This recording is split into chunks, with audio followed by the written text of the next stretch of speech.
Hey everyone, and welcome to Travel Through Stories. My name is Sean, and today we're going to continue close reading Beowulf. We're going to continue to make our way through this poem, and kind of go through the next about 1,000 lines, a little bit more than 1,000 lines this time. I do want to remind you that we're kind of just working our way through this poem, close reading it. I have nothing scripted. I have kind of my class notes that I usually kind of just forget to look at, or at least I did last time. So we're just going to kind of go through it, and I'm going to point out some things that I find interesting or that are really important. And yeah, we're going to pick up right where we left off, which we left off at line 989. So let's just jump into it. Beowulf just defeated Grendel, right? He ripped off his arm, put Grendel's arm up in Heorot, and all of these men chased Grendel back, all the way back to Grendel's mere. And then they all came back to Heorot, and they're feasting. Beowulf has recounted in great detail his victory, which he tends to do quite a bit of. He'll do it again. And yeah, everyone is quite pleased, right? They rebuild Heorot after it was all kind of messed up by Grendel, which is quite nice. And they had this great victory feast. Once again, here we have the Old English sort of just fondness for a doom and gloom mentality, a sort of foreboding that is never far from the pen of any Old English or Old Norse poet. Right, we get this victory feast, but within the victory feast, we get this quick little note. Inside Heorot, there was nothing but friendship. The shielding nation was not yet familiar with feud and betrayal. And feud is something that is going to be really important for this episode. We didn't really talk about it that much last episode, kind of just skimmed over it, but it's really important for this part of the poem to understand what's going on and why it's going on.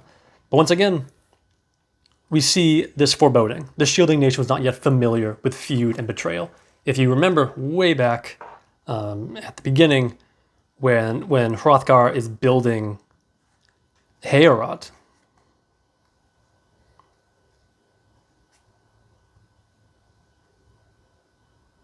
we had a very similar kind of foreshadowing, a very similar foreboding, where we got the hall towered, its gables wide and high, and awaiting a barbarous burning. That doom abided, but in time it would come, the killer instinct unleashed among in-laws, the bloodlust rampant. So once again, they just rebuilt Heorot in this great way, and once again, we're reminded, this isn't going to last. And in fact, it's going to all fall apart because of feud and betrayal, not because of the monsters like Grendel and the person that we'll meet in just a little bit, but because of infighting among the shieldings.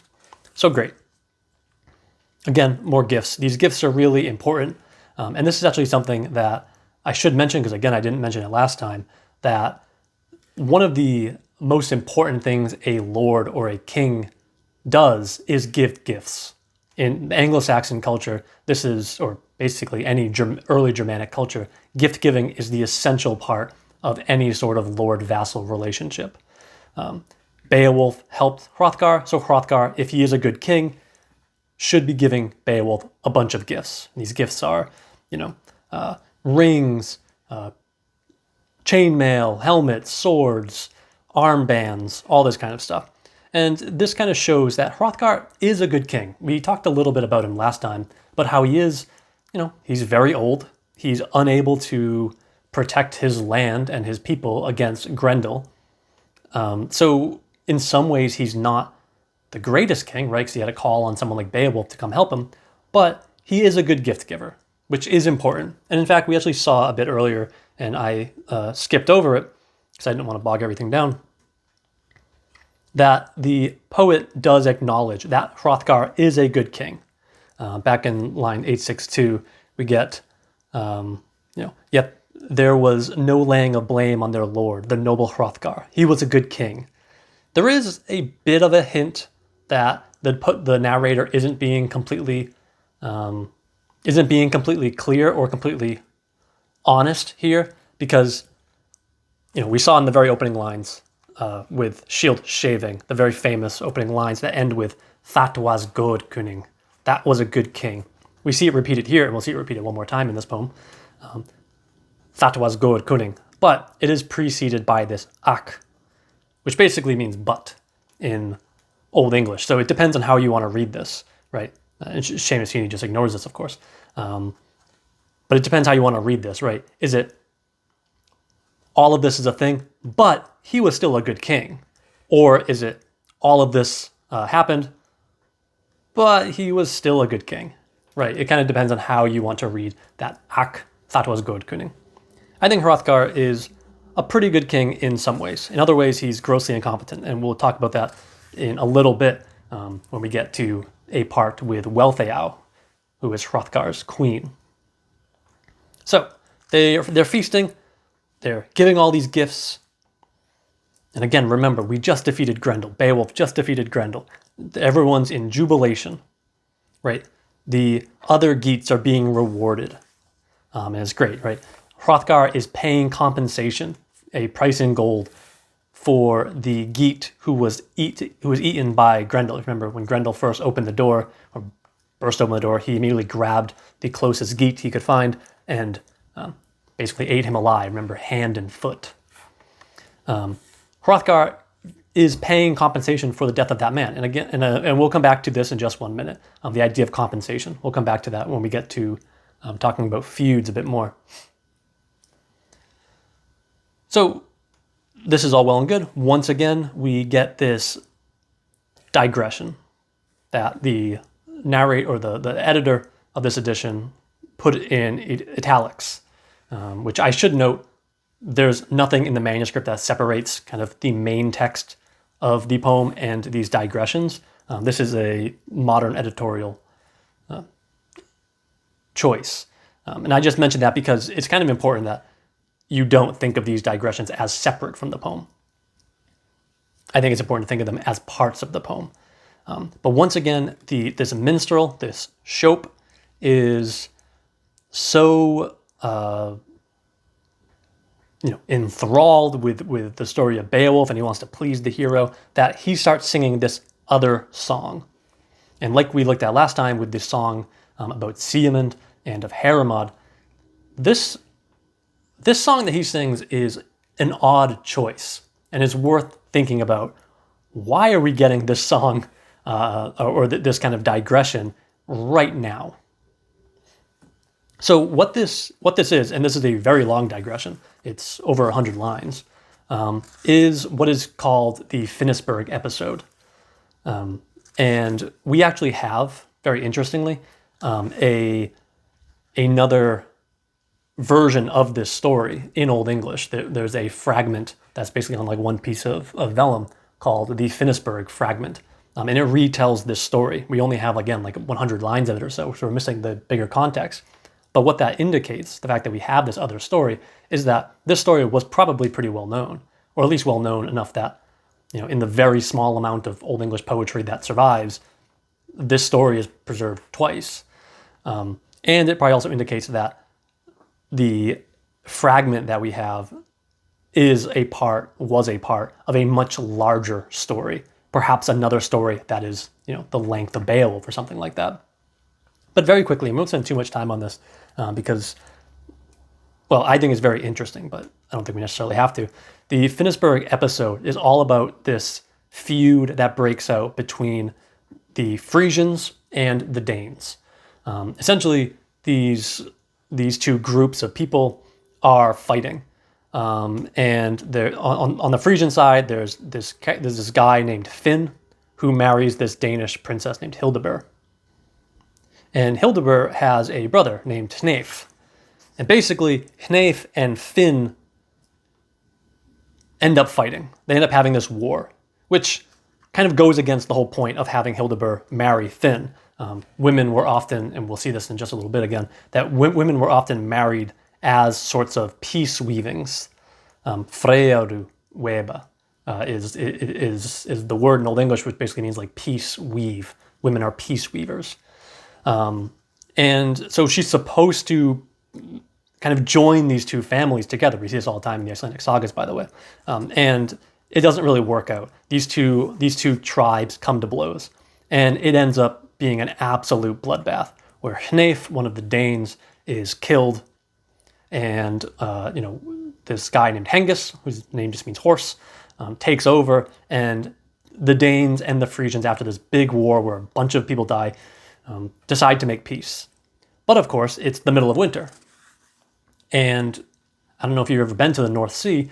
You don't really want to travel those waters, really any time in the kind of boats that they were using, but you definitely don't want to travel it in winter. So the Danes essentially stay with their enemies, the Frisians, and they kind of winter over with them. Hospitality is something that is basically sacred in early Germanic culture, and basically any Indo-European culture.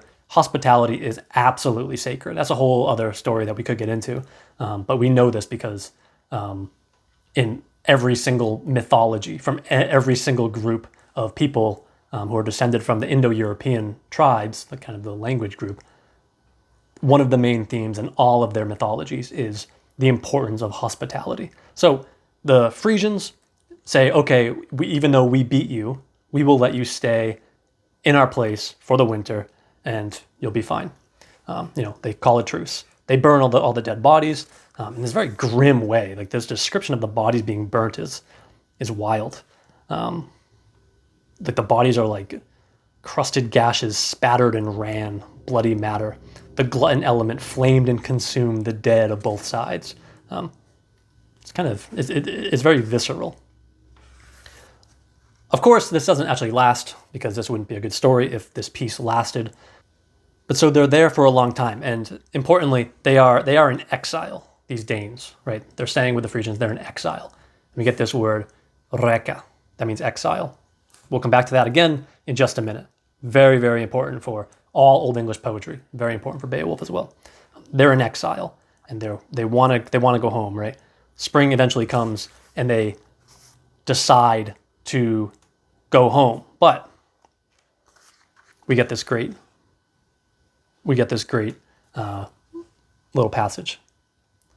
But more for vengeance, some way of bringing things to a head, his sword arm hankered, and this his is Hengist, to greet the Jutes, who are the Danes. So he did not balk once Hunafling, placed on his lap, dazzled the duel, the best sword of all, whose edges Jutes knew only too well. Thus blood was spilled, the gallant Finn slain in his home. So one of Hengist's men just walks up to Hengist as he's sitting there one morning and just places a sword on his lap. And Hengist knows what that means. It means take revenge right now. And he ends up killing Finn. This is very important and very, very taboo. I mean, obviously it's murder, but it's very taboo because it's happening in his own home, right? The gallant Finn slain in his home. After Finn decided to let them stay the whole winter, provide them hospitality and all that, he ends up getting killed. And this just turns into an absolute bloodbath. And I'm not sure where Seamus Heaney is getting this name of this sword. He names it Dazzle the Duel, which I always thought was really funny, because it's just a really weird translation. Hilde Leoman just means sword. Hilde Leoman means light. It means like bright sword or something like that. But anyways, all of that happens, and Hildebert is brought back home to Denmark, and then it's over. So we're immediately asked to ask the obvious question: why the heck, in the middle of all this jubilation, in the middle of this celebratory feast, do we get almost 100 lines of this brutal betrayal and feud that happened, generations ago? And this is a historical thing, by the way, or at least we think it's historical, and we can trace some of these characters back, and it seems that there was this massacre in Frisia. Why do we get that? Well, if we keep reading, we can kind of see where this might be going. Wealtheow comes out, and Wealtheow, if you remember, is Hrothgar's queen. She's a very, very interesting character, a very cool character, in my opinion. She comes out after Hrothgar has, bestowed all these gifts on Beowulf and on Beowulf's men. And if you remember,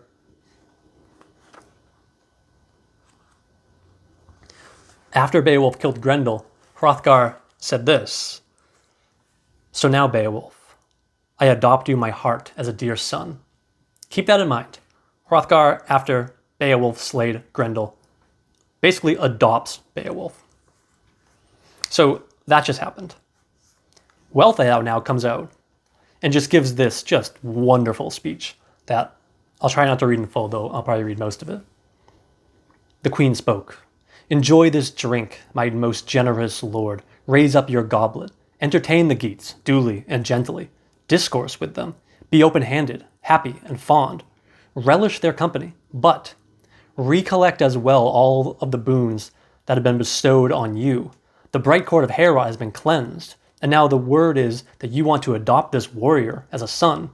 So, while you may bask in your fortune, and then bequeath kingdom and nation to your kith and kin before you decease, I am certain of Hrothulf. He is noble, and will use the young ones well." And Hrothulf, by the way, is a relative of Hrothgar. "He will not let you down. Should you die before him, he will treat our children truly and fairly. He will honor, I am sure, our 2 sons, repay them in kind when he recollects all the good things we gave him once, the favor and respect he found in his childhood." So this speech is just masterful. And just think of the grammar of this rhetorical moment. At no point in here is Wealtheow being like tepid with her words. All of these sentences are in the imperative. She's commanding. In every single sentence, she's offering a command, right? Enjoy this drink. Raise up your goblet. Entertain the Geats. Discourse with them.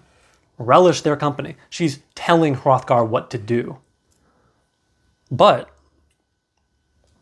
she seems a bit concerned here that Hrothgar may have overstepped. Because if we keep reading, we just get this image, right? The camera is focused on Wealtheow, and then it just pans over to look at this scene here. And I always just find this to be a hilarious scene. She turns then to the bench where her boys sat, Hrethik and Hrothmund, with other noble sons. All the youth together, and that good man, Beowulf the Geat, sat between the brothers.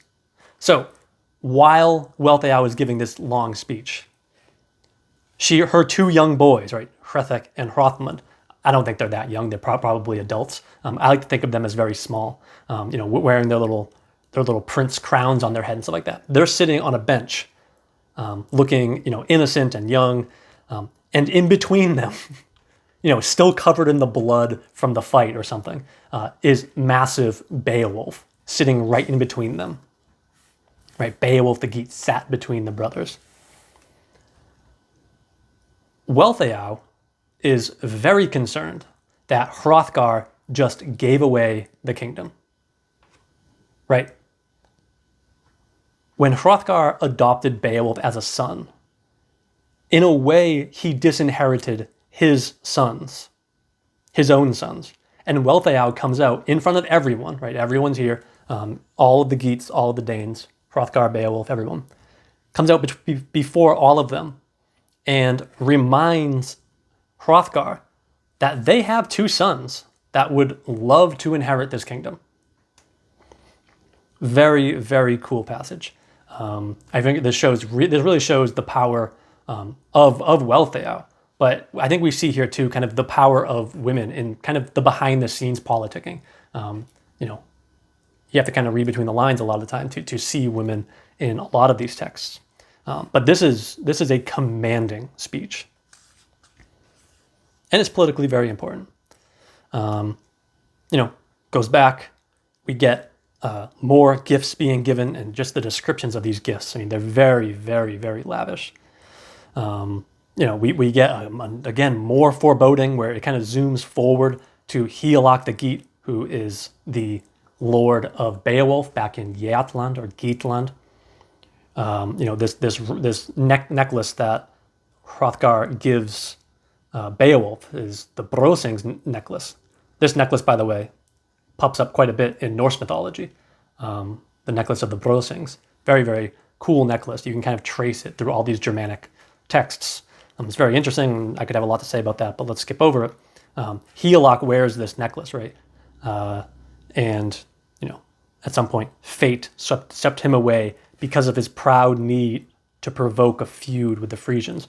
So we see in the future, Hrothgar is going to provoke a feud, and he's going to be proud. His pride is going to lead to it, right? His Welenko, that means pride.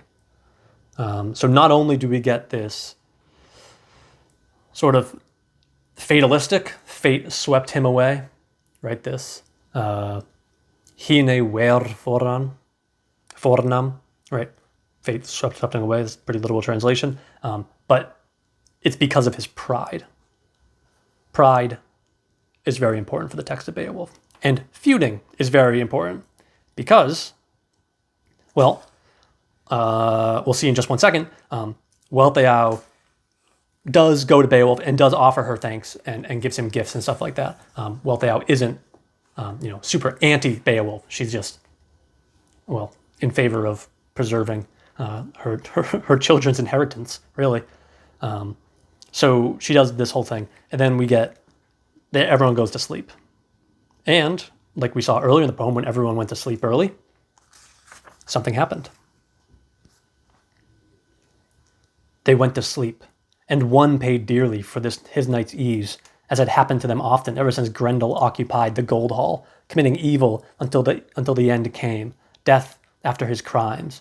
Then it became clear, obvious to everyone once the fight was over, that an avenger lurked and was still alive, grimly biding time. Grendel's mother, monstrous hellbride, brooded on her wrongs. She had been forced down into fearful waters, the cold depths, after Cain had killed his father's son, felled his own brother with a sword, branded an outlaw. Again, there's that word outlaw. Branded an outlaw, marked by having murdered, he moved into the wilds, shunned company and joy. And then we get a little bit more of Cain here. So we see here that Grendel had a mother. And Grendel's mother is rightfully, maybe, annoyed that her son was just killed. Whatever you think of Grendel, Grendel's mother's son was just killed. And Grendel's mother is, for my money, I think the most interesting monster. And again, every time I say monster, imagine giant scare quotes. Because Grendel's mother is very sympathetic, for me. And many translations read her as much more sympathetic to other monsters. I mentioned this translation in the last video. Maria Devana Headley is very sympathetic to Grendel's mother because for about 100 years, really, everyone kind of ignored Grendel's mother. All the scholars were much more interested in Grendel and in the dragon that we'll see later, and everyone kind of ignored Grendel's mother. But the problem with doing that is that it ignores this character who really messes up the binary between the heroes and the monsters, I think. I think Grendel does this a little bit, and I think we spoke about that a little bit, that I think we are meant to be like a bit sympathetic to Grendel. But Grendel's mother, I mean, it's hard not to feel bad for her. And this translation, where it says Grendel's mother, monstrous hellbride, brooded on her wrongs. This monstrous hellbride thing is just kind of coming out of nowhere. The word that's being translated is aglaquif, which is that word aglaka that we talked about last time, where Seamus Heaney, whenever it refers to one of the monsters, translates it as monster. But it also refers to characters like Siemund and to Beowulf, which we'll see in just 1 minute. So she is an aglaquif. She is, and weef here just means like it means wife, but it can also just mean like lady or woman or something like that. So yeah, she is called aglaquif, but she is not necessarily, I don't think, called a monstrous hell bride. she comes to Heorot. Much like her son did, she comes in. It's a much quicker journey. There isn't as much fanfare. But now his mother had sallied forth on a savage journey, grief-racked and ravenous, desperate for revenge. For Rekan. And she attacks. And what she does is the hell dame was in panic, desperate to get out, in mortal terror the moment she was found. She had pounced and taken one of the retainers in a tight hold, then headed for the fen. To Hrothgar this man was most beloved. Of the friends he trusted between the two seas, she had done away with a great warrior, ambushed him at rest. So she goes in and she takes one man and kills that one man. You got to ask yourself, why does she only kill one person? Why does she only kill one man?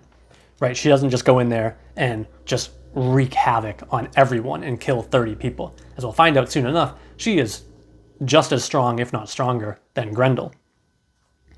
But let's look at how this is interpreted, because the text kind of reveals how we should read this, why she only kills one man.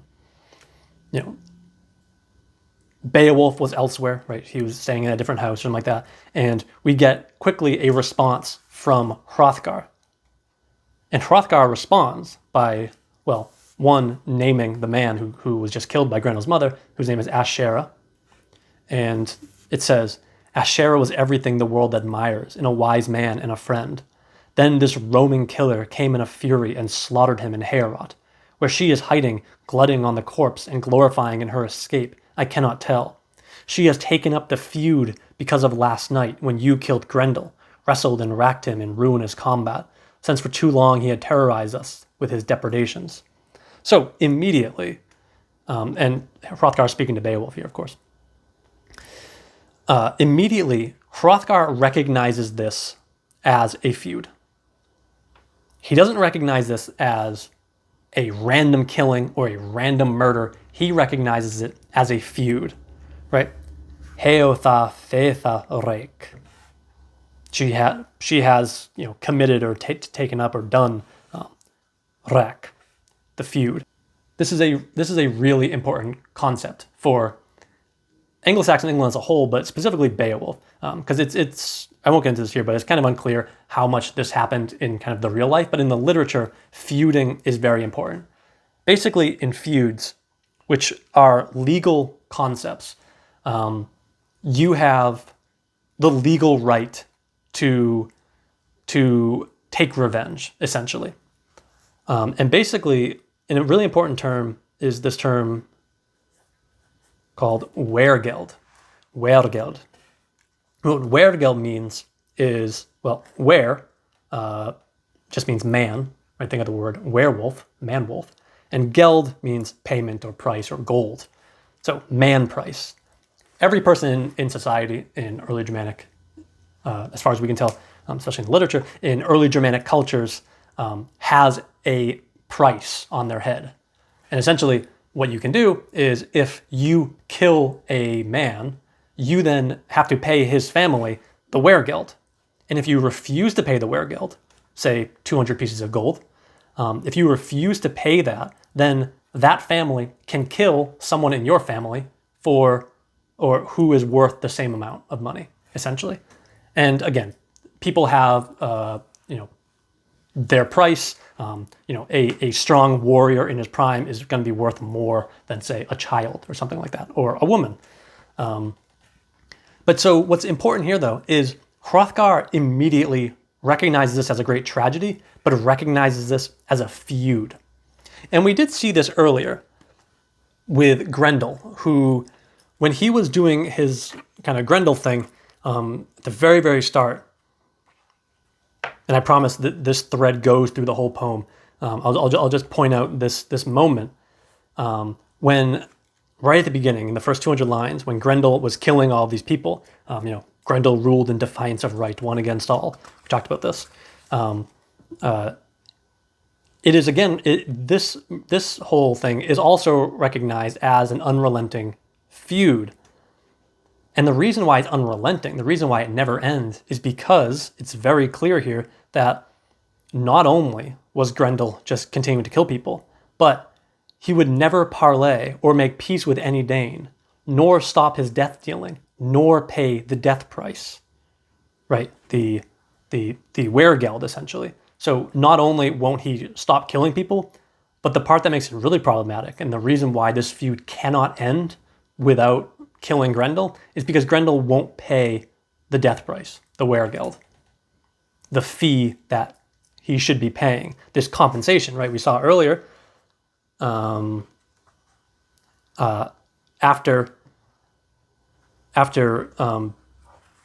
Hrothgar is giving Beowulf and all his men all of these presents, that Hrothgar pays compensation for Beowulf's men who was killed. This is just something a good lord would do. But he pays his price in gold. He pays the man's weregeld because he was lost under the service of Hrothgar. But anyways, so Grendel's mother isn't Grendel. Again, people often, I think readers often like to see like the hero and then all the monsters, and all the monsters are monstrous and they're all kind of the same. The monsters are very different. Grendel, if you feel a little sympathetic for him, that's fine. He was a mass murdering sociopath who ate people, right? Grendel's mother is a grieving mother who goes and with a scalpel takes perfect revenge for her son who was killed. Whatever he did wrong, but he was killed. He was murdered. And Grendel's mother goes and takes back exact revenge. She takes nothing more other than Grendel's arm. She takes back Grendel's arm. She doesn't want to have that, have them having that trophy, which I think is fair. But right, yeah. So she snatched their trophy, Grendel's bloodied hand, and she snatches Ashera. Hrothgar immediately recognizes it as a feud, and they are now terrified, right? Because now the feud has begun again. From their perspective, right? In the perspective of Grendel's mother, the feud's over right now because she took back revenge. From their perspective, though, the feud's just begun. We get a description of Grendel's mother, again, just a couple lines, about 100 lines after she's introduced. We get another description, and this is Hrothgar speaking, and he explains, "I've heard it said by my people in Hall, counselors who live in the upland country, that they had seen two such creatures prowling the moors, huge marauders from some other world. One of these things, as far as anyone ever can discern, looks like a woman. The other, warped, in the shape of a man, moves beyond the pale, bigger than any man, an unnatural birth called Grendel, by country people in former days. They are fatherless creatures, and their whole ancestry is hidden in a past of demons and ghosts. They dwell apart among wolves on the hills, on windswept crags and treacherous caches, where cold streams pour down the mountain and disappear under mist and moorland." So it's interesting here. I mean, there's a lot of things that are interesting here, but this is interesting because this is the first kind of physical description we get of either Grendel or Grendel's mother. And this is, over 1,000 lines before after Grendel's introduced. Just kind of interesting.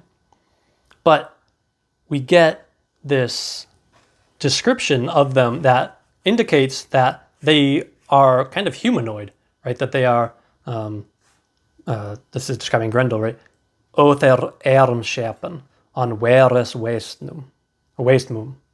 That the other was in a Weres Westnum, in a man's, that's like where again, right? W-E-R, just means man. It's in the genitive. Westmum, right? A man form. So they're basically humanoid. And we get this, that again, Seamus translates really bizarre. Sorry if the focus is off. Seamus translates that they move beyond the pale. But in fact, what we actually see is reiklastas trade, that they tread basically the paths of exile. They tread the exile's way. And I just point this out because the fact that they're exiles is something that we see a lot of in this, right? We saw the Danes being exiles once they were in the Frisian court.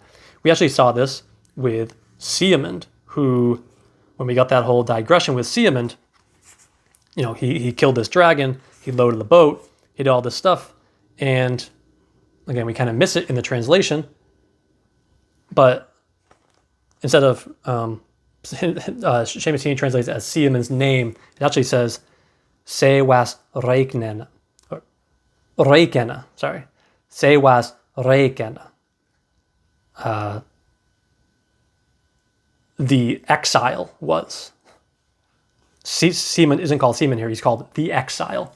And if you've ever read any Old English poetry, most notably the Wanderer, you'll know that exiles, people who are exiled, people who are lordless, they don't have a lord, right? Because they're literally exiles.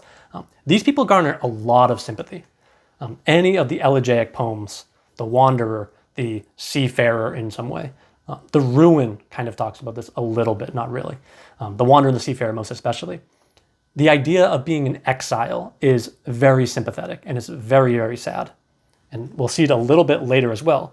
But again, I think it's a missed opportunity. Seamus Heaney misses the translation because they're actually, Grendel and Grendel's mother are both exiles. And we also get, once again, reiterating their heritage, they are a fatherless creature. They are fatherless creatures. Their whole ancestry is hidden in a past of demons and ghosts. This is a poem, as we talked about last time, that is super interested in heritage. It's super interested in progeny, right? It begins with this long, this backstory of the Spear Danes, right? Some scholars have actually read that the fact that they are fatherless. Maria Devani Healy does this in her translation. She reads into this a little bit to suggest that Grendel's mother was actually sexually assaulted, and Grendel is a bastard formed from rape, essentially. I don't know if we have to necessarily read into that. A lot of scholars have done that. But either way, I think what's perhaps more important is that they are fatherless. They don't have this ancestry. We get this great description of the mere, the haunted mere, right? It's just so wonderful. There's actually a great illustration by J.R.R. Tolkien of this that I always like. But a few miles from here, a frost-stiffened woods waits and keeps watch above a mere. The overhanging bank is a maze of tree roots mirrored in its surface. At night, there's something uncanny happens. The water burns. And the mere bottom has never been sounded by the sons of men. Right, it goes on. There's all these monsters in it, right? A hart in flight from pursuing hounds will turn to face them with firm set horns and die in the wood rather than dive beneath the surface. That was no good place. Nithat herusto. It's a pretty ominous place, but what's important is that it's way out there, right? Again, we have Heorot at the center, we have civilization, and then outside is very scary. That's where monsters live, which makes sense. I mean, I think we like to think of the woods and nature as kind of romantic because we're influenced by the Romantics. The woods are a really scary place, full of wolves and monsters and creatures and animals that will kill you. So they live way out by themselves in this really great place. Hrothgar explains to Beowulf, seek it if you dare. I will compensate you for settling the feud as I did last time with lavish wealth. Right? Again, recognizing it as a feud. So Beowulf, being Beowulf, immediately says, sure, yeah, let's go. Let's do this. He springs up and they go on this long procession to the mere. And we get this great long description of them moving from Heorot to the mere. Right? All this long, long description. When they get there, or near where they're going, it was a sore blow to all of the Danes, friend of the Shieldings. They hurt to each and every one of that noble company when they came upon Ashera's head at the foot of the cliff. Ashera is that guy who Grendel's mother just killed. Grendel's mother put Ashera's head at the foot of this cliff. Why? Well, I think we can draw a pretty clear comparison between Ashera's head and Grendel's arm. The difference between them, though, I think, is that Grendel's arm was a trophy. Ashera's head isn't a trophy here. Instead, it's marking the edge of the territory, right? It's giving Ashera's head back to the Danes because she knew that they were going to come probably. But two, it's marking like, okay, here's the line. This is my realm now.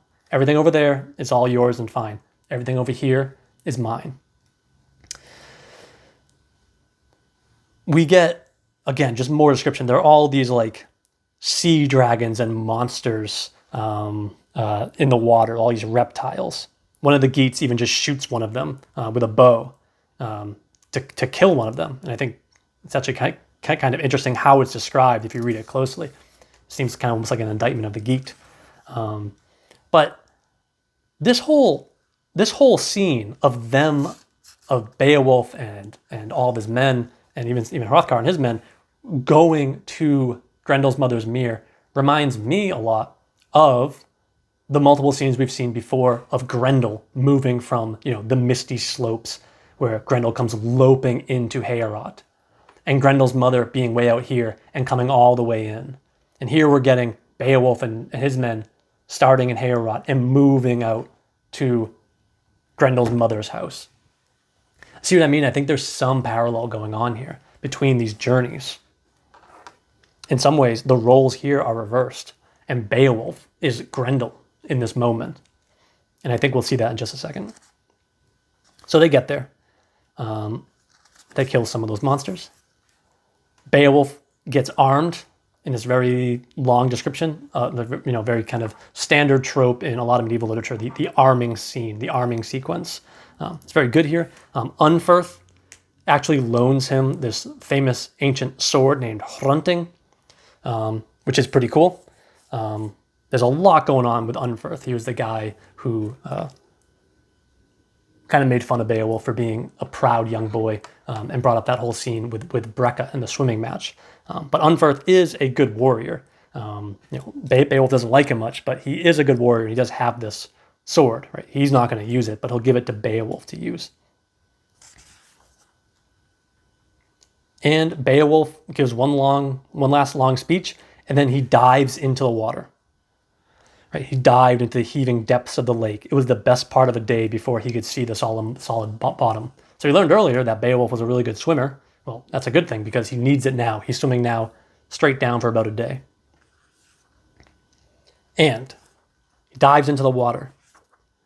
Quickly, the one who haunted those waters, who had scavenged and gone her gluttonous rounds for 100 seasons, sensed a human observing her outlandish lair from above.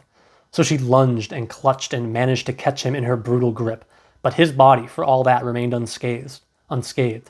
The mesh of the chainmail saved him on the outside.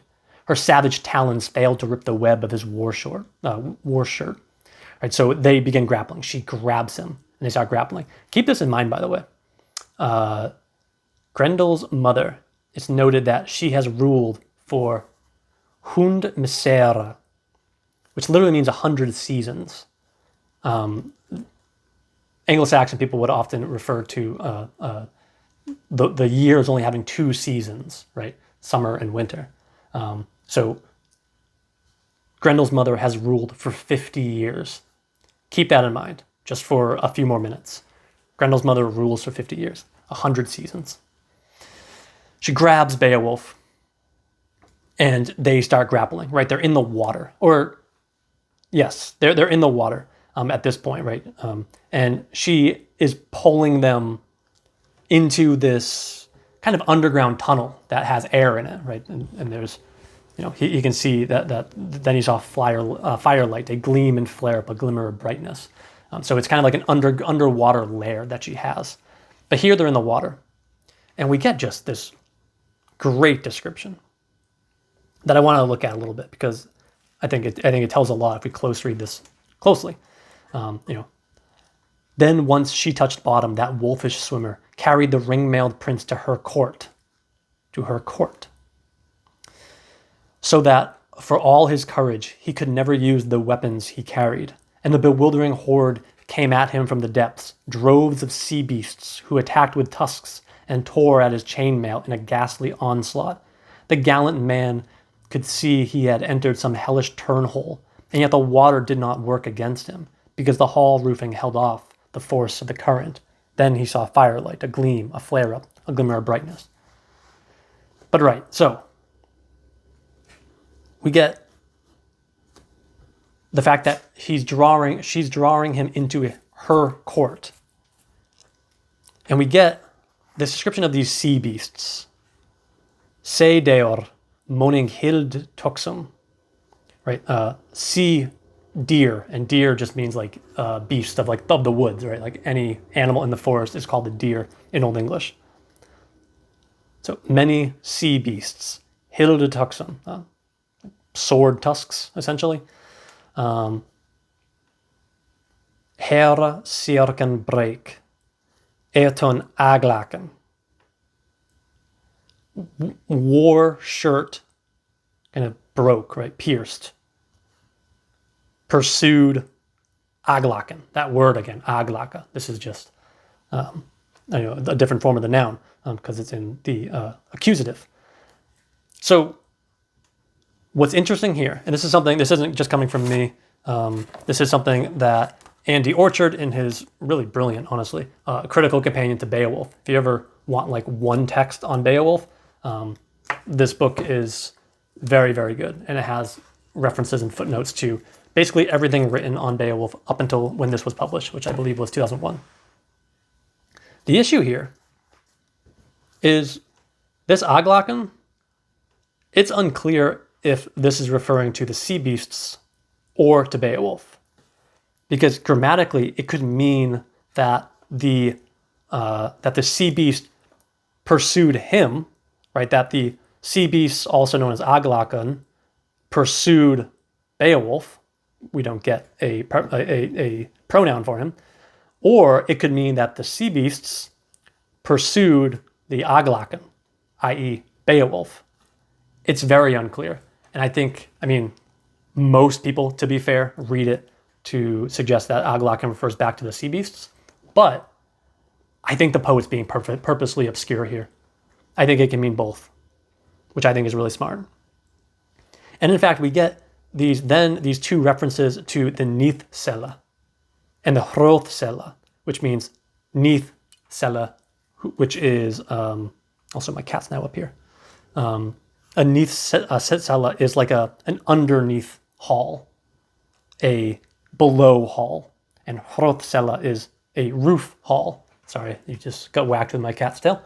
But these are really important, these cellas, because what that means is that we are in Grendel's mother's home, her court, her hall. Oh boy. We're in her court. This is then very similar to when Grendel came into Hrothgar's court, Hrothgar's hall, and killed men. Now Beowulf is the intruder. Beowulf is the invader. I think, again, these references to the hall, I think, are very important because we're meant to see Beowulf as the invader here, to some extent. And they keep fighting. Right, he tries to, Beowulf gets on, Grendel's mother gets on top of Beowulf, and she has this terrible strength. Right? She's very, very strong. And then Beowulf is trying to hit her with his sword. And we even see here, again, Seamus Heaney omits it, and he says, but he soon found his battle torch. The Old English actually says, tha se gist, which means then the guest. Beowulf is a guest here. And we just talked about hospitality a bit earlier. When you're in someone's house, you shouldn't try to kill them, according to a lot of people. But so they try fighting. Beowulf's sword fails, and they start fighting hand-to-hand combat. Right, the fabulous powers of that heirloom, that very famous sword that Unferth just gave to him, fails. And Beowulf keeps thinking, Higelac kinsman kept thinking about his name and fame. He never lost heart. He fights back with his hands, and eventually he sees on the wall. Then he saw a blade that boded well, a sword in her armory, an ancient heirloom from the days of the giants, an ideal weapon, one that any warrior would envy. So after his sword fails, he looks and sees on the wall this sword. And this sword is, I think, doing a lot here. So the way it's described, I mean, it's probably a really big sword, which indicates again that Grendel and Grendel's mother are both physically massive and physically strong. It's an ancient heirloom from the days of giant. It is Ealsweir Entish. It is an old sword, Entish, giantish, right? This sword is from the days of the giants. And I'm sure you all remember when we were first introduced to Grendel, and we went on this little diatribe about Cain, who was Grendel's ancestor. It says that Cain got no good from committing that murder because the Almighty made him anathema. And out of the curse of his exile, there sprang ogres and elves and evil phantoms. And the giants too, who strove with God time and again until he gave them their reward. So once again, I mean, interestingly too, Cain is in exile, right? But importantly, we get all this list of monsters, and you know what's among them? The giants, the Erntenas, on Ylva, on Orkneas, Swilcha gigantas. So the giants are monsters in this world, or in this instance, we're seeing them as monsters. This is really just weird. I totally forgot about this when we were reading this, that when it says, and there's giants too who strove with God, Seamusini is translating that from Tha with Gora Wunan, Langa Thraga. I have no idea how he didn't realize that with here doesn't mean with. This is like first thing. This is like first day Old English class. They teach you that this preposition with doesn't mean with. It means against. The word for with is meth, M-E-F. This means against. So the giants strove against God. So they're enemies of God. So this sword that Beowulf finds, this great sword, is a giant sword, a giant-ish sword. And it's so huge and heavy that only Beowulf could wield it in battle. And he uses it, and he kills her. He swung the blade in an arc, a resolute blow that bit deep into her neck bone and severed it entirely, toppling the doomed house of her flesh. She fell to the floor. The sword dripped blood. The swordsman was elated. So he kills her with it. Why does it take Beowulf wielding a monstrous sword to kill Grendel's mother? And why is why is Beowulf the only one who can wield it? Really, really interesting stuff here, I think. There's also a classic reading of this scene that I'll go through quickly, because I don't think it's that interesting, but some people do. Beowulf essentially comes in here and he starts getting beat up by Grendel's mother, and she is on top of him, beating him up. And he tries to use his sword that he brought, but it fails. And it's not until he finds a much bigger, much better sword that he's able to, complete the mission. There's, a clear kind of Freudian reading of this that some people have done, where swords often get, kind of used as allusions to male genitalia. I think it's kind of like silly, but I do think that it's actually an interesting reading because it shows that in almost every adaptation of Beowulf, think of the 2007 movie, Grendel's mother is almost always sexualized, right? Famously, Angelina Jolie played Grendel's mother, and she was kind of in like a skin suit the entire time. But quite interesting. Anyways, we'll move on. Beowulf goes and he ends up taking more revenge on Grendel. He ends up cutting off Grendel's head, and he brings that back with him to Heorot. There's also some light imagery going on here, right? A light appeared and the place brightened.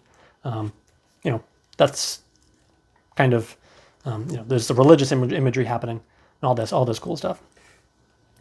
We have to get the classic scene where the counselors, all the people who are waiting, they've been waiting all day. Then they bowed gray heads, spoke in their sage, experienced ways about the good warrior, how they never again expected to see that prince returning in triumph to their king, right? They give up. They don't think Beowulf won. And then, of course, right at that moment, Beowulf, comes back. The giant sword that he had, it melts like it was made out of ice. Really interesting. I'll let you come up with some reasons for that. It melts. But so he swims back up with the head of Grendel and the hilt of the sword. And they go back to Heorot. And they take Grendel's head, was hauled by the hair, dragged across the floor where people were drinking, a horror for both queen and company to behold. They stared in awe. It was an astonishing sight. People are weirded out that Beowulf just brought back this guy's head, right? Like they were okay with the arm, but now they're kind of weirded out. Well, not weirded out, I guess. Kind of disturbed, right? So they even mentioned that it was a task for 4 people to hold Grendel's head because it's that big. But then they display this head in Heorot. Again, remember back to Asherah's head. How did Grendel's mother do this differently? Beowulf does the thing that Beowulf does, which is recount in great detail the fight that he just had. We get this moment where I just have a question mark next to because I didn't understand where he got the translation from. A weapon made for giants, where he's talking about the sword that he found. That's not at all what's being said. It just kind of says like the old sword. It wasn't really made for giants, as we saw earlier. It was made by giants. It was made by the monsters. It was made entish, giant-ish, etc. But that's not that big of a deal. He gives the sword hilt to Hrothgar as a gift because he's a good vassal, and he expects many gifts in return. And Hrothgar then gives this very long speech about everything. But he goes back. We even get again this reference to the sword. It was engraved all over and showed how war first came into the world, and the flood destroyed the tribe of giants, the Gigantakun. So these are these monsters who were before the flood, right? In a pre Diluvian world, right? A pre-flood world. Hrothgar gives this great speech that we could go into for a lot, but I realized the time is, I've been going for a long time. He gives this speech in which he basically tries to temper Beowulf, right? Beowulf is on top of the world right now. And Hrothgar doesn't want to take anything away from him, but he does give some good advice, right? He explains to Beowulf, a protector of his people, pledged to uphold truth and justice and to respect tradition, is entitled to affirm that this man was born to distinction. Beowulf, my friend, your fame has gone far and wide. You are known everywhere.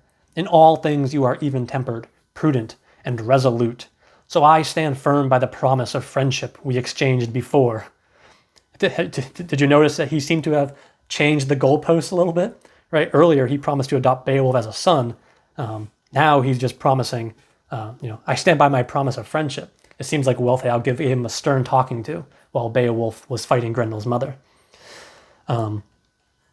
But Hrothgar then goes on to compare Beowulf with Hermod, who we saw a very quick digression about Hermod earlier, right after the one with Siemund, the dragon slayer. We get a little bit with King Hermod, who is this king who, kind of because of his own pride and his unwillingness to help people, kind of makes his entire tribe or kingdom or whatever you want to call it collapse. So he explains like, don't do that. That's not good. And he goes on and explains even further, right? This is a very, very long speech. He goes on to explain He indulges his desires. Illness and old age means nothing to him. His mind is untroubled by envy or malice, or the thought of enemies with their hate-horned swords. The whole world conforms to his will. I should say his is like the heroic man. Here, I apologize, I should have said it up front. The whole world conforms to his will. He is kept from the worst until an element of overweening enters him and takes hold, while the soul's guard, its sentry, drowses, grown too distracted. A killer stalks him, an archer who draws a steady bow, and then the man is hit in the heart. The arrow flies beneath his defenses. The devious promptings of the demons start. His old possessions seem paltry to him now. He covets and resents, dishonors custom, and bestows no gold. And because of good things that the heavenly power gave him in the past, he ignores the shape of things to come. O flower of warriors, beware of that trap. Choose, dear Beowulf, the better part, eternal rewards. Do not give in to pride. For a brief while your strength is in bloom, but it fades quickly, and soon there will follow illness, or the sword to lay you low, or a sudden fire, or surge of water, or the jabbing blade or javelin from the air, or repellent age. Your piercing eye will dim and darken, and death will arrive, dear warrior, to sweep you away. This is a very, similar motif. We've seen this a little bit before. If you read any Old English poetry, you've seen this motif before. This idea that everything in the end will perish. And Hrothgar is giving really good advice here that, Beowulf, you're in the flush of your youth right now. You're on top of the world, but you need to temper yourself. You need to not become too prideful. Not think that you can just beat up every problem that you have, etc. Right? This is a great speech that you can close read very, very nicely, I think. We'll kind of move on, though, because what's interesting, I think, is that all of this is coming from experience, right? Hrothgar is the one explaining this because he was young once, too. He used to be this Beowulfian figure, the hero, the man that everyone called on, but now he's old. And he's telling Beowulf, you will someday look like me, and you will need help. So you should start being a good lord to your men because you're going to need their help once you get old and you can't fight all the monsters by yourself. And keep all of that in mind because that is very important for the last part of Beowulf. Remember when I told you to remember that Grendel's mother ruled for Hundmisere for 100 seasons or 50 years earlier? Hrothgar also rules his kingdom for 50 years. And we'll see a bit later that Beowulf also rules something for 50 years. Again, I think these parallels aren't just mistakes. I think they're purposely put in there. But cool. So Hrothgar goes on and on and on. They have this great feast once again. And then they decide it's time to go home. It's time to go back to Geatland, to Geatland, or whatever you want to call it. And they prepare to depart. They, give all of this, more speeches that just for time's sake, we won't go through again. We won't go through it all. Hrothgar, basically says, you know what, Beowulf, I think you would make a good king. When, if anything happens to the people who are king there, I firmly believe the seafaring Geat won't find a man worthier of acclaim as their king and defender than you. It would if only you would undertake the lordship of your homeland. I think someone there could read into, hey, Beowulf, you should be king of Geatland, right? You shouldn't come back here and try to be king of Denmark, of the Danes. You should be a king of the Geats. And I imagine Wealtheow here kind of pushing them out the door. Yeah, Beowulf, go back home. Quite interesting. He could also just be being kind here. But I always read things in kind of the most pessimistic way possible. As I'm sure you found out. They get all these gifts. They put them all on this boat. And they sail back to Geatland. They arrive back at Hrothgar's stronghold, who, again, is Beowulf's lord. And Beowulf gives them all of these treasures, right? All of this good stuff. We're introduced to Hrothgar's queen, Hygd, who is this queen that we don't really hear that much about, but we're immediately told of what she isn't, which is like this queen, Modthryth, which is weird. It might be like a mistranslation. Her name might just be Thrith, because Mod just means like mind, essentially, but it kind of means like wise. So it might just mean her. It might just be saying like queen, great-minded Thrith. That's a whole different thing. Doesn't really matter. We learn about her who she wasn't a good queen because she was not. This was the word I referenced earlier. Freothuweba. She wasn't a queen who could weave peace. Right. This whole big digression. I'm not really going to get into it here, just because I think it's interesting, but we're way beyond how long I wanted this video to be. They're welcomed into the hall. It's great. They're immediately, Hrothgar immediately asks, "What's going on? How was it?" And Beowulf, being Beowulf, like I said earlier, is going to retell everything. He goes on. We get this weird digression of the Heathobards. I'm going to skip that. And Beowulf has now been speaking for 200 lines, and he keeps going. And only now he starts telling about his fight with Grendel.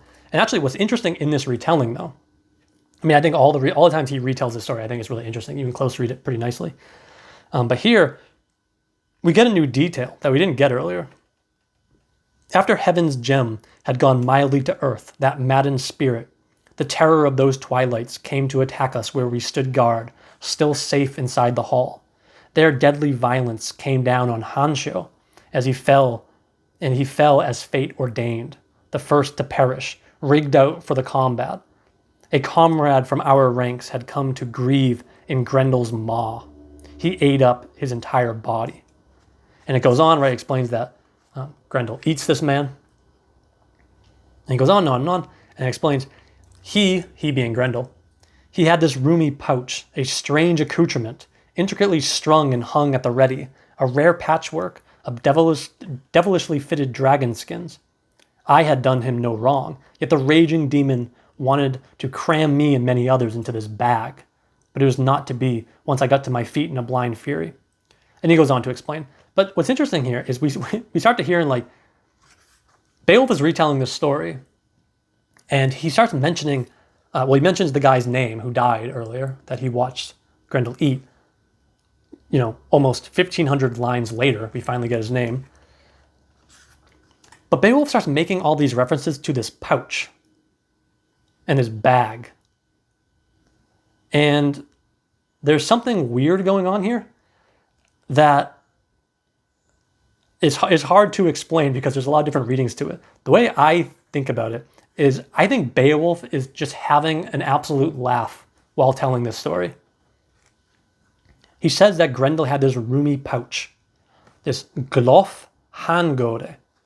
You can probably tell, even if you don't have any Old English, that word just means glove, hand glove. And this bag that Grendel has is the thing he's trying to cram people into.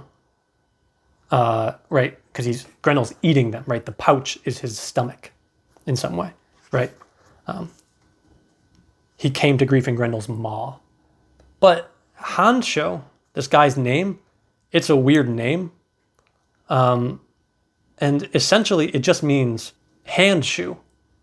So the guy who was killed's name is a kenning, hand shoe, is a kenning for a glove, right?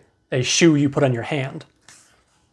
You see what I mean? It's very difficult to kind of come up with a singular argument for this. But there's all these weird references to this glove that Grendel has and this bag. And it seems like, the child inside me reads this as Beowulf just making fun of this man who was killed and coming up with all of these metaphors. I don't know.